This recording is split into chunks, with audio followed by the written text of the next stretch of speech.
Assalamualaikum warahmatullahi wabarakatuh.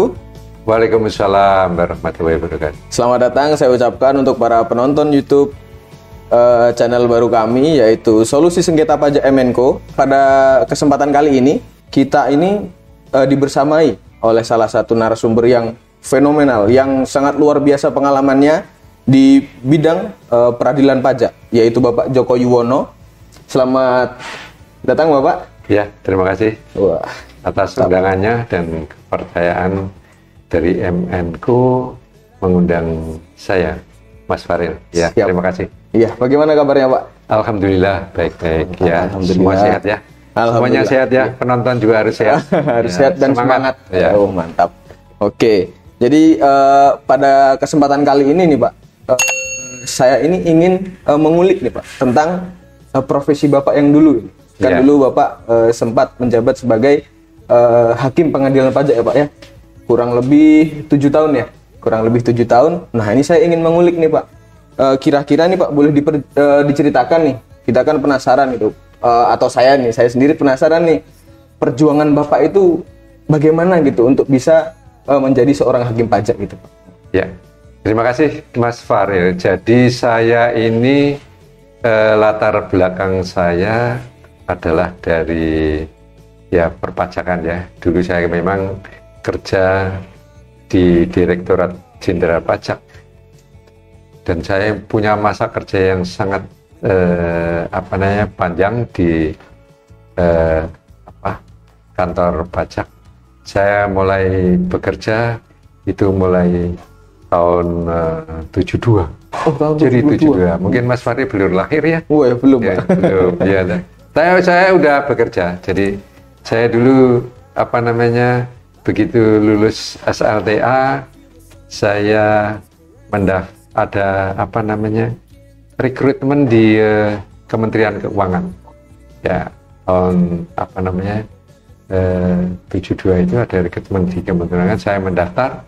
Ya, alhamdulillah saya itu diterima dengan beberapa orang teman saya yang dulu dibagi dua penerimaan itu.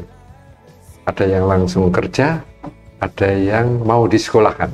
Nah, saya termasuk golongan yang mau disekolahkan gitu. Tetapi tidak tahu kebijakan pemerintah, saya harus langsung kerja. Jadi kalau teman-teman saya sudah bekerja, saya waktu itu belum, masih nunggu tes kesehatan saya bisa sekolah atau tidak. Tapi ternyata diputuskan bahwa saya harus sama beberapa teman saya harus langsung kerja dan ditempatkan di Denpasar. Waktu itu di Denpasar, kemudian saya bekerja sesuai dengan pesen ini cerita latar belakang saya ya, agak melenceng. Nggak apa-apa Pak. Orang tua saya pesan, kamu nanti kalau sudah kerja ya jangan lupa sekolah gitu. Pesan itu ya tentunya ya mohon doanya, ya doa orang tua itu manjur. Iya. Ya. Nah, saya bekerja di Denpasar, kemudian saya sekolah dengan segala lika-likunya, dan alhamdulillah saya bisa sekolah di mencapai S1 di di Denpasar. Di Denpasar juga. Nah, kemudian diberi kesempatan sekolah yang lain-lain, tapi kemampuan bahasa saya terbatas. Tapi ya masih pemerintah masih menginginkan saya untuk tetap sekolah. Ditawarin di dalam negeri ya. Di dalam negeri ada kesempatan, saya ikut tes, alhamdulillah diterima di UGM. Jadi di Magister Ekonomika UGM. Terima kasih ke alumni saya UGM yang bisa tentunya membuat saya bisa berkiprah di di Direktorat Jenderal Pajak. Dalam perjalanannya saya, kalau di pajak itu kan harus pindah sana, pindah sini ya. Saya juga begitu. Saya selama berdinas 33 tahun itu saya pindah sudah 13 kali sana. Ya, itulah ceritanya. Kemudian apa namanya, saya purna atau pensiun di Direktorat Jenderal Pajak, saya mendaftar di pengadilan pajak. Nah, di pengadilan pajak saya mendaftar kan ada tahapannya. Iya. Ada tes akademik, kemudian ada assessment psikotes kemudian wawancara, kemudian sebelum wawancara ada membuat tulisan, ya itu tahapannya seperti itu, baru nanti itu dinilai. Yang menilai adalah tim, tentunya antara lain adalah dari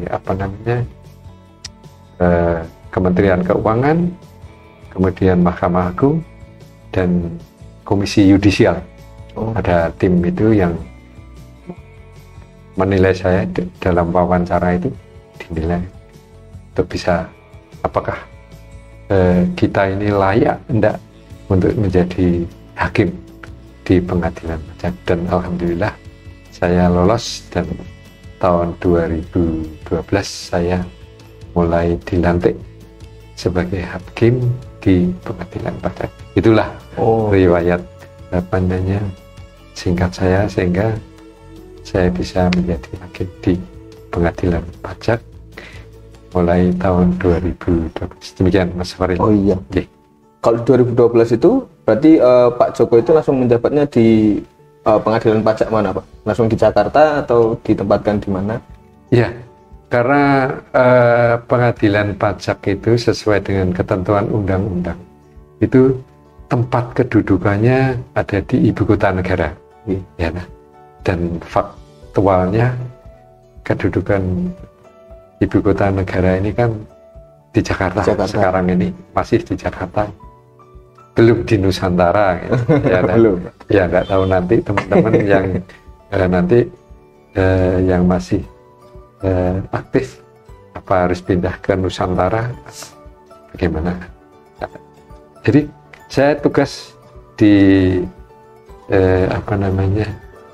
di Jakarta, walaupun waktu itu masih belum ada yang namanya tempat sidang di luar tempat kedudukan, belum ada. Oh, belum ada. Jadi hanya di Jakarta saja. Oh. Baru kemudian saya masuk itu pertama kali dibuka sidang di luar tempat kedudukan itu kan tahun 2012 di Jogja. Awal-awal itu di Jogja, ya. Di Surabaya belum, belakangan, ya. Seperti itu, Mas. Jadi saya tugas di Jakarta mulai tahun 2012. Ya seperti itu. Karena memang tempat kedudukannya ada di ibu kota, kota negara. Oke. Kalau saya ingin ngulik sedikit lebih dalam nih, Pak. Kalau untuk persyaratannya nih, Pak, atau kriteria-kriteria apa sih sebenarnya yang dibutuhkan atau dilihat oleh mungkin untuk para penilai gitu, atau Kementerian Keuangan, agar kita ini bisa menjadi seorang hakim pajak, itu apa saja kriterianya? Ya, itu ditentukan dalam undang-undang, juga sudah ditentukan bahwa ini ada usia, ya, usia. Saya secara rigid tidak hafal, ya, ketentuan, tapi dia ada usia 45 apa 47, ya, minimal seperti itu. Kemudian dia harus seorang sarjana. Nah, sarjananya ini tidak harus sarjana hukum. Dia mempunyai, yang penting dia mempunyai pengetahuan di bidang perpajakan dan bea cukai. Ya,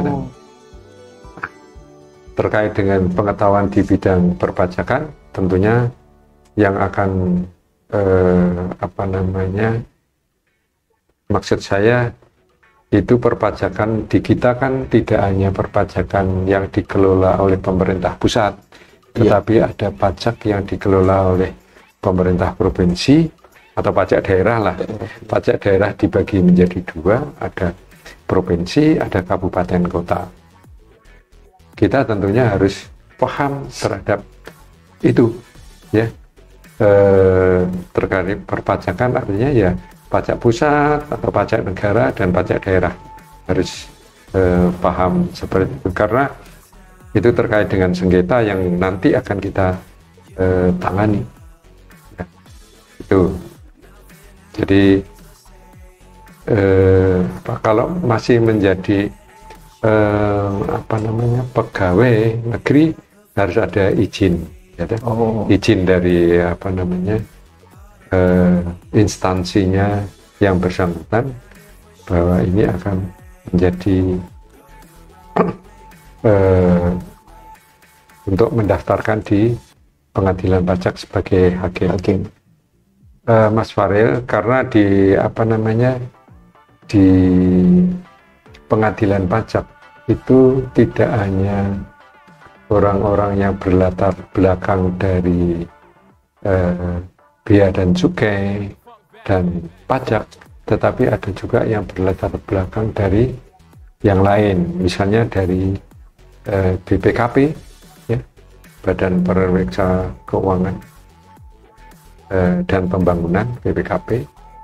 Kemudian ada dari inspektorat sendiri, inspektorat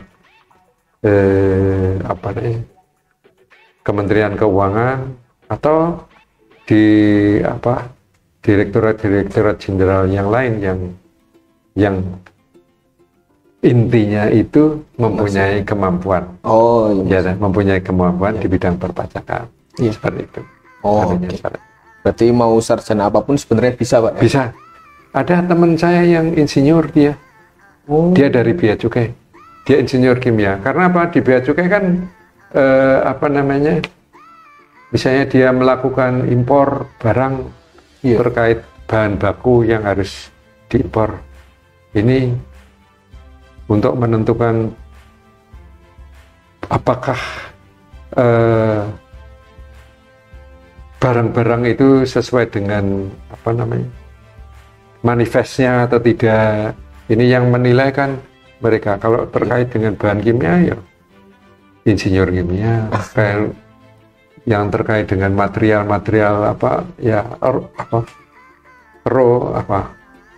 bahan pokoknya itu, raw materialnya, ya yang menilai kan bisa itu, karena itu terkait dengan nanti nilai pabeannya, terus biaya masuknya, dia nanti terkait dengan tarif cukainya, biaya cukainya seperti apa, tarif biaya masuknya seperti apa. Mereka ada yang insinyur, ya, ada yang seperti insinyur kimia, insinyur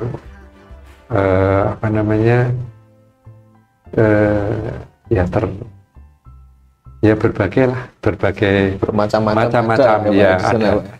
Tetapi yang jelas mereka mempunyai kemampuan di bidang perpajakan dan bea cukai, seperti itu.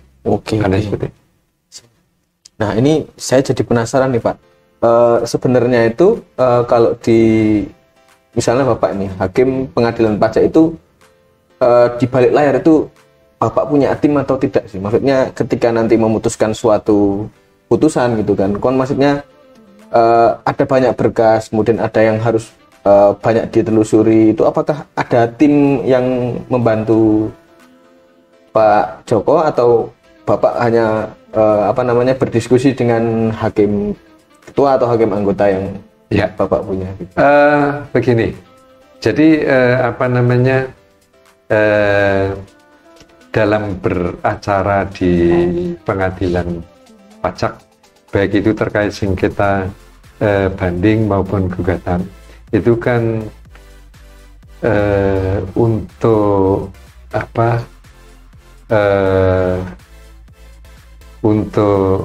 pembuktian itu bisa keterangan para pihak, ya. Pada saat persidangan ada keterangan itu yang dicatat dalam berita acara persidangan, setiap ada persidangan itu. Kemudian dicatat juga oleh hakim, ya, hakim ketua majelis maupun hakim anggotanya. Dan dokumen-dokumen yang disajikan oleh para pihak, baik itu terbanding, tergugat, atau pemohon banding atau penggugat, mereka menyampaikan dokumen-dokumen itu. Jadi bagaimana hakim ketika mau memutus suatu sengketa perpajakan, ya dia dibantu oleh panitera. Gitu. Panitera artinya panitera pengganti yang nanti di panitera pengganti itu ada dibantu oleh 2 pembantu. Kok istilahnya pembantu ya? Mestinya apalah gitu kan. Kok pembantu ya? Tapi selama ini masih istilahnya pembantu panitera pengganti. Jadi kalau di persidangan itu panitera pengganti didampingi oleh 2 pembantunya. Ada 2. Organisasinya seperti itu. Kemudian ada pelaksana-pelaksana. Dan kalau di pengadilan pajak itu akan ada majelis 16A, majelis 16B. Jadi apa namanya, ketua majelisnya bisa berganti-ganti, bisa satu saja ya. Kalau dia apa namanya, ya tergantung ketua pengadilan. Ketua pengadilan menunjuk satu, ya satu saja yang menjadi, baik di A maupun dia di B, ya satu aja. Tapi kalau ketua pengadilan menunjuk apa namanya 2, ya A sendiri, B sendiri, tapi itu masih dalam satu tergantung itu. Nah, kemudian timnya siapa? Yang dimaksud timnya adalah yang mensupport semua data-data sebagai barang bukti yang nanti akan digunakan oleh majelis untuk membuat suatu keputusan, yaitu panitera pengganti dan timnya itulah yang nanti akan mensupport ini anunya, mensupport majelis untuk membuat keputusan sehingga menghasilkan keputusan tentunya yang adil. Adil bagi para pihak, baik itu terbanding tergugat maupun pemohon banding penggugat, supaya itu disupport oleh itu. Kalau tidak dibantu oleh itu panitera pengganti, ya hakim akan keteteran tentunya, karena berkas yang ditangani kan sangat banyak. Ya toh? Ya ada apa misalnya kalau akhir-akhir persidangan harus membuat closing statement. Ya kan? Kesimpulan akhir ini juga harus dikumpulkan, disupport oleh panitera. Kemudian apa namanya, kalau beracara misalnya persidangan hari ini caranya ini kan itu ditulis di dalam berita acara persidangan. Nanti 2 minggu yang lalu, artinya sidang berikutnya juga dicatat oleh panitera pengganti, apa-apa yang harus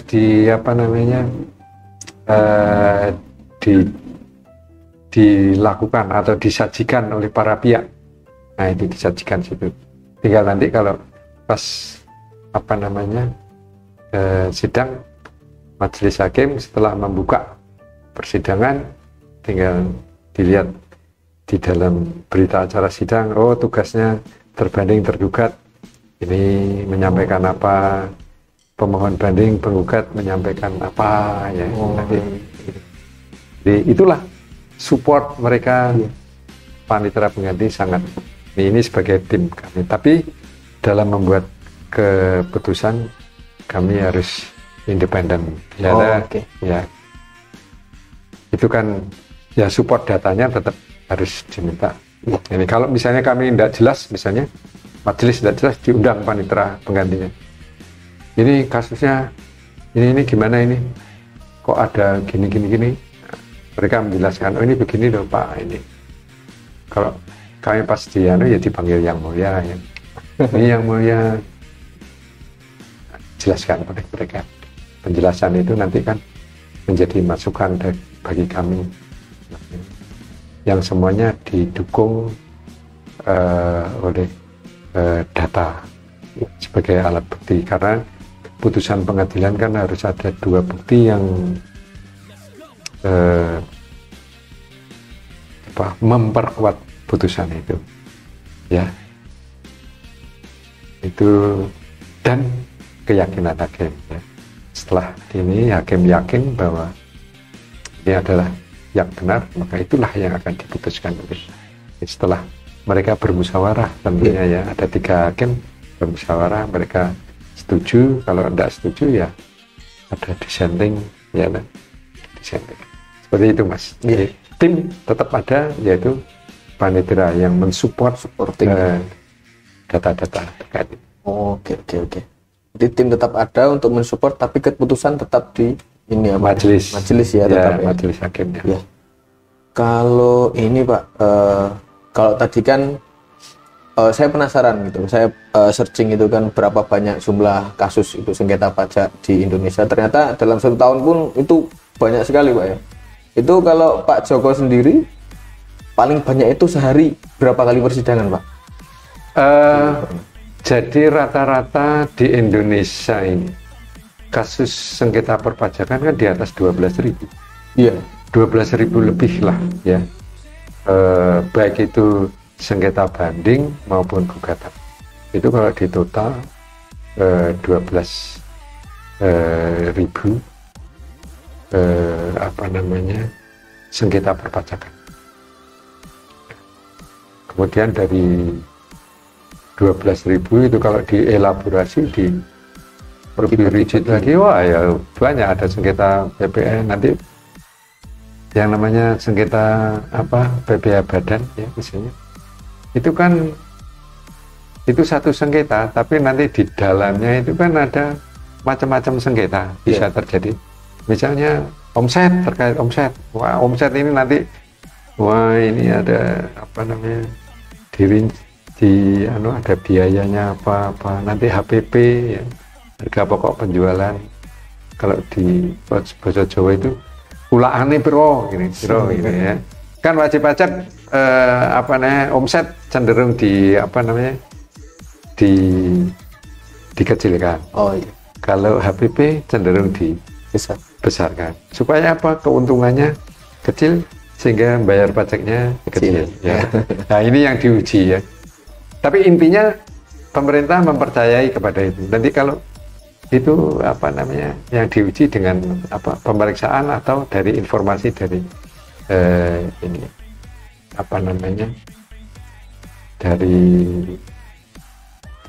jadi kalau keseharian kami sebagai hakim kan itu sidangnya dalam 1 minggu 2 kali. 1 minggu 2 kali ya. Kalau istilahnya hari sidang harsinom ya kan? Hari sidang umumnya itu bisa Senin nanti dengan Rabu, kalau Selasa nanti dengan Kamis ya kan? Nanti Jumat tidak ada sidang. Oh gitu. Bisa sidang, tetapi biasanya sidang dalam rangka pengucapan atau ya hanya ucap saja. Sidang. Tapi kalau sidang-sidang acara biasa itu ya seminggu 2 kali, Senin sama Rabu, kemudian Selasa sama Kamis. Berapa banyak dalam 1 hari ya tidak tentu, tergantung pada berkas yang masuk dalam majelis yang bersangkutan ya kan? Iya, majelis yang bersangkutan bisa 5 wajib pajak. 5 wajib pajak ini artinya kalau misalnya BPN misalnya yang menjadi sengketa bisa 12 ya. Karena dia harus kan BPN itu tidak boleh satu gelondongan 1 tahun, dia harus per bulan ya kan gitu ya, bisa 12. Jadi 1 wajib pajak dia bisa bersengketa terkait dengan BPN, bisa terkait dengan BPA badan, bisa terkait dengan pasal 23, 26 ya, bermacam-macam 1 wajib pajak, sehingga berkasnya banyak. 1 wajib pajak berkasnya bisa 5 ya, dan seterusnya. Tapi kalau seperti BPN biasanya kita tanyakan apakah sengketanya sama dengan bulan Januari sampai dengan Desember. Kalau dibilang oleh para pihak terbanding maupun pembanding kita sama, nanti kita diperiksa ya fokus salah satu daripada sikat. Ya, untuk mempersingkat, karena bab sengketanya sama ya sudah kita periksa yang lebih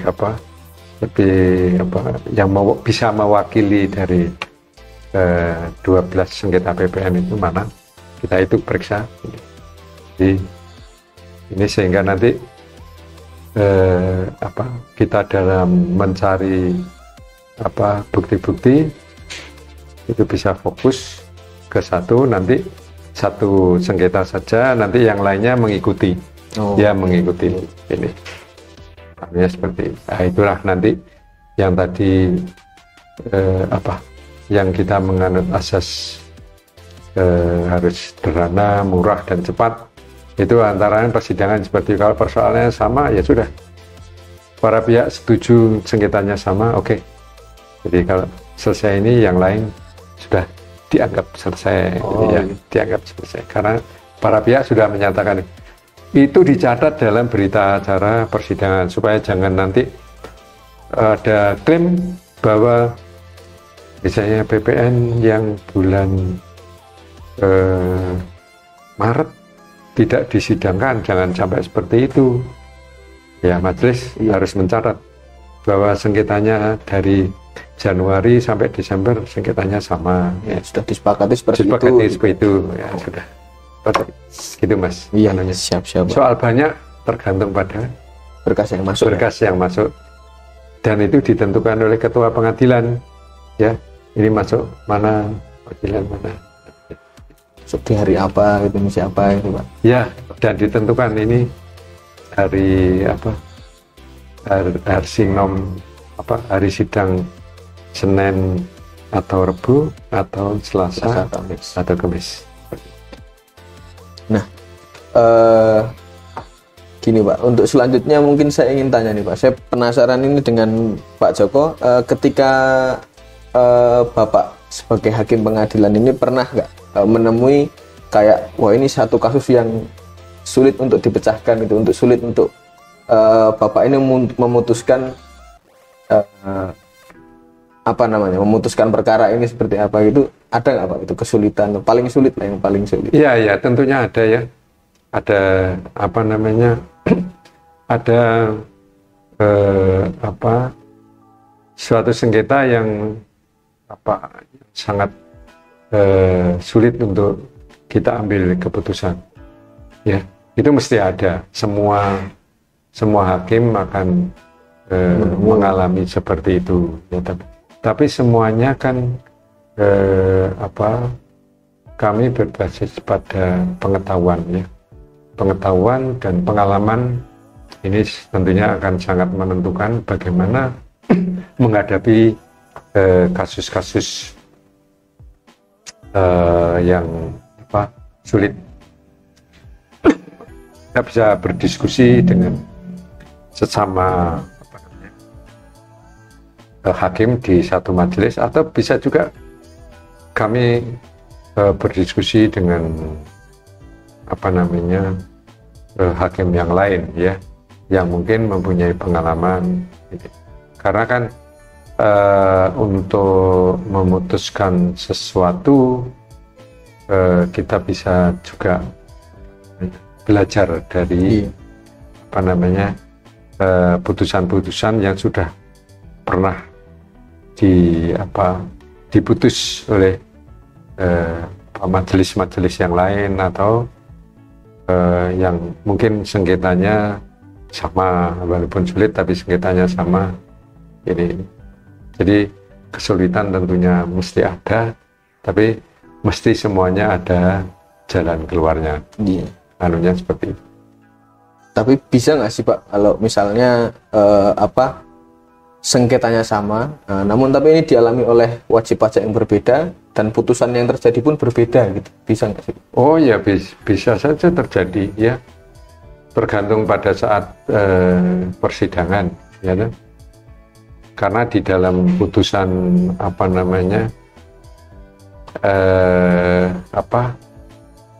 majelis kan dilihat bukti-buktinya Mas, walaupun sengketanya sama,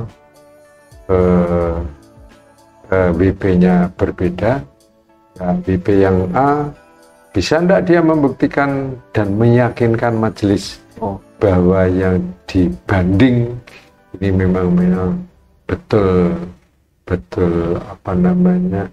mempunyai bukti, misalnya terkait dengan sengketa omset misalnya yang dikaitkan dengan PPN-nya sama dengan si A, wajib pajak si A bersengketa sama omset dengan PPN. Jadi transaksi yang ada di PPN ini lebih besar dengan transaksi yang ada di omsetnya. Ya, logikanya ini mestinya kalau di sini besar di transaksi PPN-nya, ini di omsetnya akan besar sesuai dengan PPN-nya mestinya ya, seperti itu untuk kasus A. Ya. Kemudian di kasus wajib pajak B sama dia terkait dengan transaksi yang ada terkait dengan PPN dengan ini omset. Di peredaran usaha lah bahasa Indonesia. Itu ternyata sama sengketanya sama. Putusannya ya tergantung nanti ya pembuktiannya.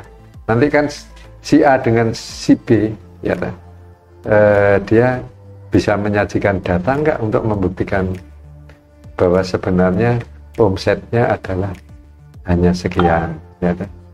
Ini misalnya karena tenggang waktu ya Mas, misalnya ini transaksi bulan Desember akhir-akhir, ini dihitung nanti bulan berikutnya, bisa seperti itu ya. Ini dia bisa menunjukkan sehingga ini kalau dia bisa membuktikan, kalau yang si A bisa membuktikan bahwa ini adalah transaksi akhir-akhir bulan Desember sehingga dia masuk ke laporan Januari tahun berikutnya, si B tidak bisa dia, ya bisa aja dia berbeda putusannya ya, tergantung pada pembuktiannya. Intinya seperti itu.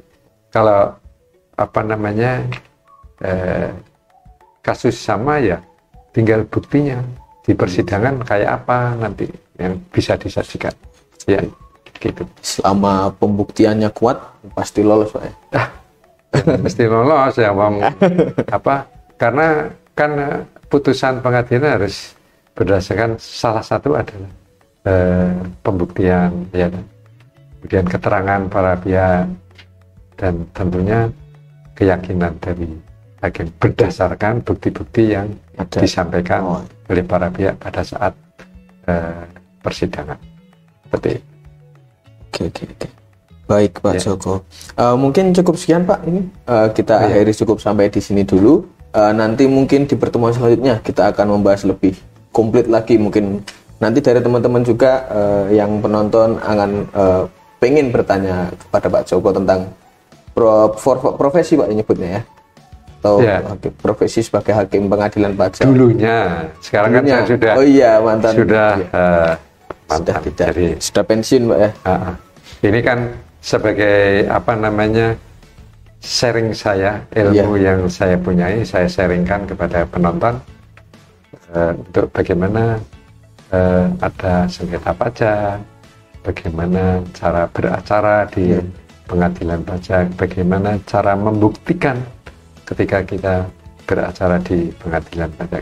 Nah, ini ilmu ini saya bagi dan tidak menutup kemungkinan ini bukan kepada pihak wajib pajak, tetapi juga kepada pihak Fiskusnya, Direktorat Jenderal Pajak. Bagaimana sebenarnya supaya bisa menghasilkan suatu ketetapan SKP yang betul-betul disertai dengan bukti-bukti. Ya, Karena asas self assessment system itu kan memberi kepercayaan kepada wajib pajak. Nah, ketika Direktorat Jenderal Pajak ini berbeda dengan apa yang dilaporkan oleh wajib pajak berupa SPT itu berbeda, sehingga menimbulkan surat ketetapan pajak. Nah, ini harus disertai dengan bukti-bukti, tidak bisa dengan asumsi-asumsi. Oh iya. Nggak boleh. Harus berdasarkan data yang ada. Data yang ada, yang harus dipunyai. Bagaimana menggalinya sehingga ini memang betul-betul ada kekeliruan dari wajib pajak. Intinya jangan mencari kesalahan wajib pajak, tapi ini loh yang benar seperti ini, buktinya. Nah, itu kami kepada Fiskes kan menyarankan seperti itu, supaya apa ya, semuanya berangkat sesuai dengan peraturan perundang-undangan perpajakan yang berlaku, seperti itu, Mas. Ya, siap. Oke, baik, mungkin cukup sekian Pak Joko ya untuk hari ini.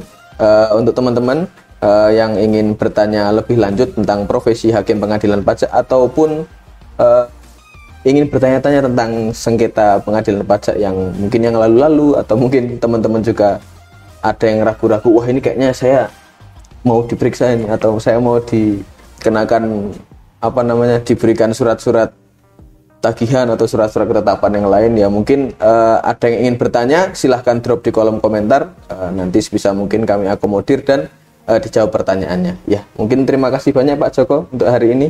Ya, terima kasih. Saya juga terima kasih atas perhatian para penonton, sehingga kita bisa berbagi, saya bisa berbagi pengalaman, berbagi ilmu, sehingga bermanfaat bagi wajib pajak maupun Fiskes, sehingga ya idealisme yang kita cita-citakan adalah bagaimana sebenarnya pembayaran pajak ini bisa sesuai dengan ketentuan perpajakan yang berlaku, seperti itu ya. Artinya tidak banyak sengketa ya. Walaupun kan wajib pajak kita juga cukup banyak sengketanya ya, kalau di prosentase sebenarnya ya cilah ya. Wajib pajak kita kan banyak yang mengajukan keberatan maupun banding ya, cilah itu. Tapi itu kan menjadi permasalahan ketika ya yang kecil ini kadang-kadang kan diungkap di publik, ya ini sehingga menjadi seolah-olah perpajakan kita masih belum bagus. Sebenarnya enggak seperti itu ya artinya masih dalam rangka sesuai dengan koridor yang ada. Kalau ada satu dua yang ini ya itu kan pemahamannya yang harus kita samakan nanti. Ya, makasih. Siap, terima kasih. Jangan lupa tetap semangat dan jaga kesehatan. Assalamualaikum warahmatullahi wabarakatuh. Waalaikumsalam warahmatullahi wabarakatuh.